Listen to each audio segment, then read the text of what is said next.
Oh, damn it! This is the opening of 24 Live Another Day. We start with CIA ops chasing somebody.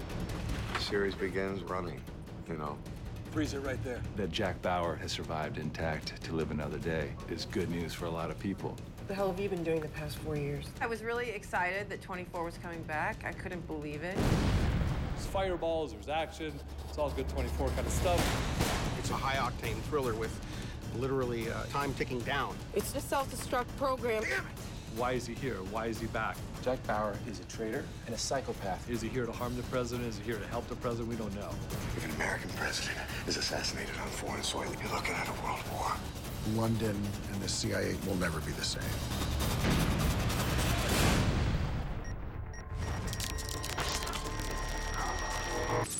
Action! It's Bauer. This year, we have some crazy stuff coming up, stuff we haven't done before. It's a story that starts from moment one this season. The train is already moving, and you got to run to catch up. And you're on for a ride from episode 1 all the way through. There's not one let up. What's wonderful is it is 24, but it's a new iteration of 24.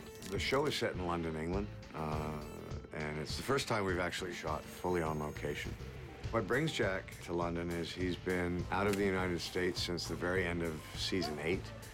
He managed to escape to Eastern Europe, where he's been underground for 4.5 years, and has resurfaced because of the circumstances of the day to protect the President of the United States. James Heller, played by William Devane, was formerly in the series as the Secretary of Defense. President Heller, in this case, is in London. People have never been comfortable with how we're using drones for targeted assassinations. Mr. President? I'm thinking I don't blame them. We're here to negotiate a treaty, a drone treaty. It's a precarious situation, so I have to come and actually do it myself. I think the most important thing is for the Prime Minister to hear the news from me. And while he's there, of course, Jack emerges with news of an attack. The question being asked in the initial part of the series is Jack Bauer there to assassinate the president? Jack is an international fugitive, and he's wanted not just by our country, but by every country. I know how many lives you've saved, but they're just gonna see a man who snapped, who went off on a revenge spree, a man whose country labels him a criminal. Fans of the series remember, Jack left off as a fugitive. You're really something. Your time. Basically, CTU was turned off and Jack was left in the darkness. And now a CIA team is hunting down Jack.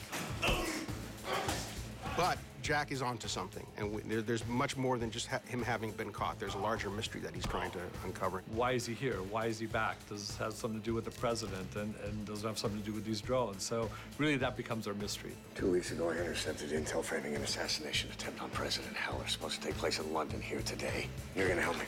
Fred, I can't do that. But you don't have a choice. Despite being hunted and being made a pariah, Jack is still a hero. He cannot help himself. Has anyone ever mentioned your rather spectacularly rude habit of asking for favors accompanied by the threat of a gun?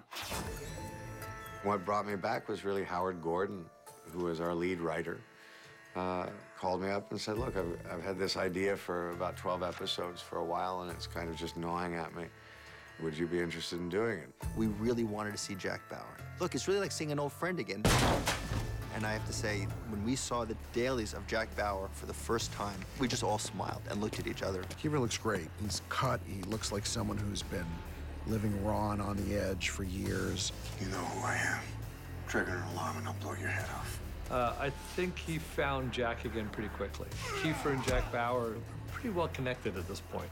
We didn't waste any time. Our first week, we were just stock block with action and dialogue, so he had to fit into it, and he had to do it quickly, and he did. It is very exciting to be Jack Bauer again. It is not just Kiefer, of course, but a good number of the old team are back together. It was like the band came together for this. Evan is a veteran. He's the most veteran writer on the show. He was there since season 2, and I came in season 5. We're lucky enough to get John Cassar back, who was our producer-director for years. I've done 58 episodes and the TV movie, so to have it come back again is very exciting. John directed so many of the seasons of 24, and I really do rely on him greatly. Action! We're gonna push this as hard as we can. If we lose the base, those men will have died in vain. I'm not saying we quit. I'm just suggesting that we withdraw. Wait until the rancor dies down. I don't have time. We're doing 12 episodes instead of 24. This is a special event series. Here we go. So those 12 episodes are still going to represent one full day. Somewhere within it, we're going to skip an hour or two, or maybe a big chunk. We're not trying to change the show. Jack is not going to be skipping. You know, it's not going to be a romantic comedy. He's going to have a crappy day, and he's going to fight his way through it, and that's what the show is. Certain dynamics are different, but the show isn't different. You're going after the wrong guy. I think all the action and special effects are what you usually expect on 24, and really that's what I'm going for, and maybe a little beyond what you expect. And that's what we always, I think, expect our audience to expect from us. Yeah, baby. That's the one.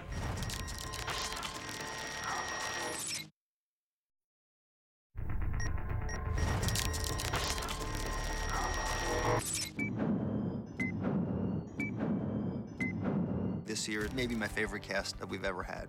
It's extraordinary. First, we've got some characters that you love that we brought back. My God, Chloe. What happened to you? The notorious Chloe O'Brien. Chloe's not nearly the same individual that we saw in season 8. Chloe is with the group that believes in information being free. They have no qualms about letting out secrets. It's the opposite of how Chloe used to believe. She has turned anti-government. She has become kind of like a darker version of Edward Snowden. Intelligence agencies keep secrets because what they're doing is criminal. That's naive even for you. You're smarter than that. You don't get to judge me. Not after what I've been through. Chloe and Jack start out at odds because Jack has kind of come out of nowhere and wants her to go with him and help him to stop this plot against the president. Jack, in 4 years of hiding, doesn't really trust anybody, and Chloe has gone through her own evolution, and they don't start off as the best of friends. We're not the same Chloe and Jack as we were, and we're not seeing eye to eye. Why are you doing this, Jack? Some fantasy that if you save Heller, all will be forgiven? You knew Heller. You know he's a good man. No, I don't know that. William Devane is reprising his role as Heller. I'm now the president, the most powerful man in the free world. His daughter, Audrey, who Jack was deeply in love with, and she with him, but who ended up going to China and being tortured for information about Jack. Audrey is a lot better than when we last saw her. Audrey is working again with her dad. I know that look. What's your problem? She's like the lady of the White House. Her mother passed away years ago, so she basically does everything with me. It's sort of that thing, you know, when someone has gone through a really hard time, I think people are fragile around her and kind of protecting her. She's also married to his chief of staff, the man who helped her come back from a near catatonic mental breakdown. I play Mark Boudreau, and he is the chief of staff to the President of the United States. Tate Donovan is a great character this season, Boudreau. He's operating purely from pain in his opposition to Bauer, who he sees as a threat not only to the country, but to his wife and to her well-being, to her sanity. The president should be made aware. You weren't there. You didn't see what Bauer did to his family, what he did to Audrey. He really does not like Jack Bauer. As long as she lives, she's never going to hear the name Jack Bauer. In the first episode, I order his death or something terrible, and, you know, that doesn't bode well for a character if you order Jack Bauer's death. So it's an interesting triangle that's kind of cracked apart when Jack appears. With Tate Donovan, we have several new people that feel like they were born to be on the show. In God's name, have you been? Chloe is working with the leader of a hacker group. His name is Adrian Cross, and he's played by Michael Wincott.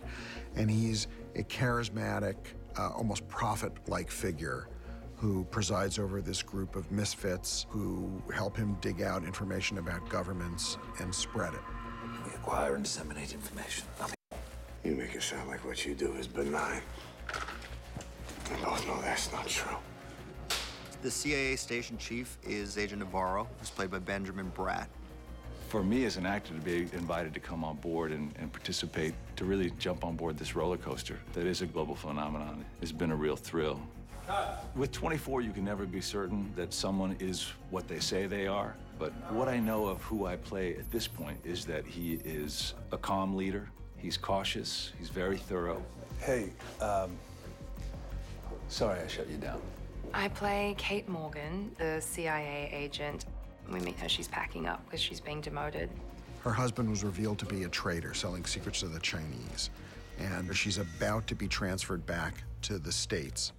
Before that, she was a pretty great field agent, very impulsive and one of the best that they had.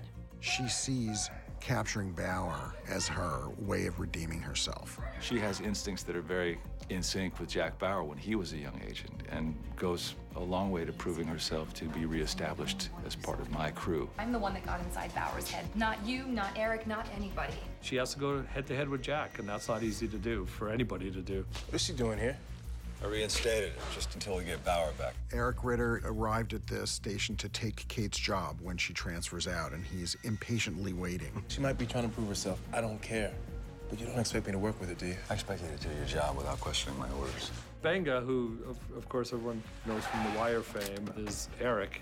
Eric thinks that Kate is not fit to do the job. She may have been at one point, but not any longer. And he is, and he'll do it well. Kate Morgan isn't there. She's not even on the books. This goes bad, it's on you. When it looks like she's gaining traction, he's very threatened at first. Cut her loose. Leave him. Are you out of your mind? He's coming with us, he knows something. This was not your fault. Margot, our main antagonist, our main villain, is a woman who swears her revenge on President Heller. Margot is a driven, motivated, passionate woman with a cause in mind, and her cause is revenge. This family has worked too hard for too long to let anyone or anything get in its way.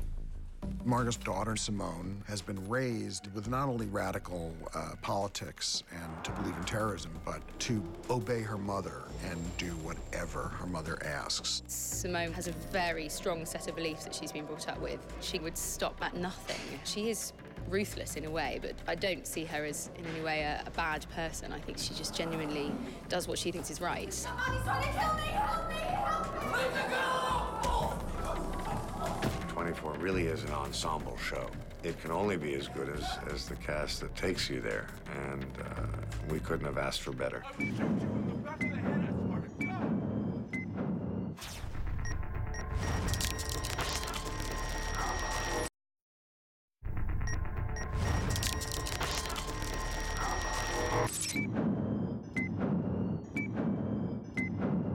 There is something about the UK. In many ways, our relationship to the UK is so special and so deep that it felt like the right place. And it's iconic. This is really the first time we've taken the whole production to another city, so it's very exciting, and I think we picked the right city. I just love this city. London's filled with history. The visuals speak for themselves. You point the camera almost anywhere, and it's great. Our first day, we were right in central London, you know, right off of Piccadilly Circus. I was born here, and I lived here till I was about 3, so there's a kind of a nationalistic pride I have about England. Not only will it be exciting as it has been for me to work here as an actor and for our crew, I hope for the viewing audience, it'll be like going on a trip, you know? We're gonna show you London in a very different way. Hey, Marker. Stop where you are! Stop! Get on the ground! We shot right on the Thames. We were just on the beach, and we had boats coming up with guys with machine guns and guys coming down a wharf and another guy coming over down the beach. And so I was in the middle of kind of playing all of that action and getting focused on that. Excellent. And then I looked up, and you could clearly see that it was London. Hey, camera, right here, exact same thing. One of the interesting things about 24 was even when we were in Los Angeles or in New York or Washington, it was never a show about monuments and big buildings. It was always took place in the back streets and alleys, and that's also applied here in London. Action. We shot in the back alleys. We were at a block housing project. So that's all part of 24 also, because people are hiding and people are undercover, and so you can't be always right in the main streets with all the people. I gotta confirm on the target. Hooded sweatshirt, 30 feet from the south wall. Then go, go, go! London has been very cooperative about letting us shoot places, so we shot on the Tube, and we do some terrible things on the Tube, but they would not let anyone jump the fare barrier and get on for free. That was the one restriction. One step too far. Yes. Not having any of that. Yes. He's coming your way. He's probably armed. we're doing, big shootouts. And right on day one, the armorers were showing us guns that I'd never even seen before.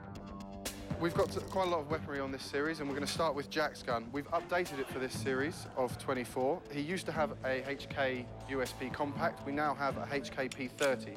He also uses other agents' guns throughout, particularly the Glock 17, which is our CIA weapon. We've also provided gun cameras, which fit on the front, give something visual for the director to read off. Our different tactical agents, when we see them in the field, they have the HK MP7. They also have an M4 derivative, and this is a bit of fun, which is a corner shot. 9mm Glock 17, but if I show you how it operates, it just comes up like that, come back round, and you can fire around corners. Camera mounted on the front with a monitor here. Drop the weapon, put it on the ground, on the ground, power! Here we go, action!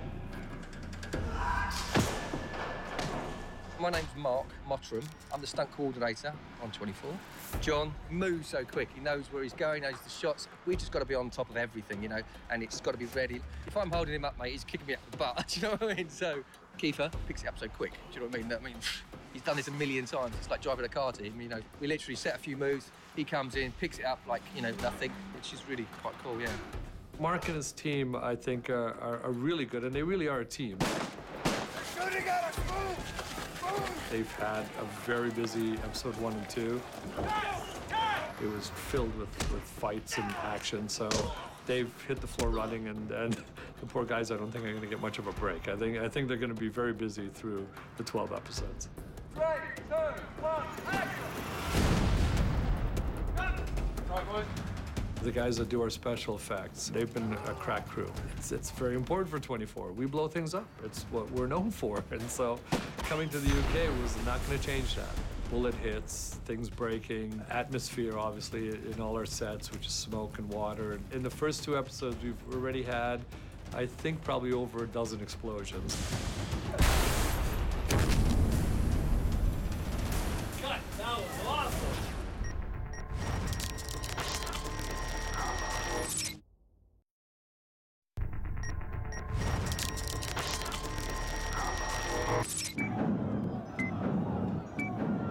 24 sort of was created in the context of 9/11, but Jack really has become, in some ways, the lightning rod and the litmus test for this very complicated world we're living in. So I think culturally he really came to be this reflection of what we hoped a hero could be in these very complicated times. We all wish we knew a Jack Bauer, had a Jack Bauer protecting us. He really is a pretty classic American hero.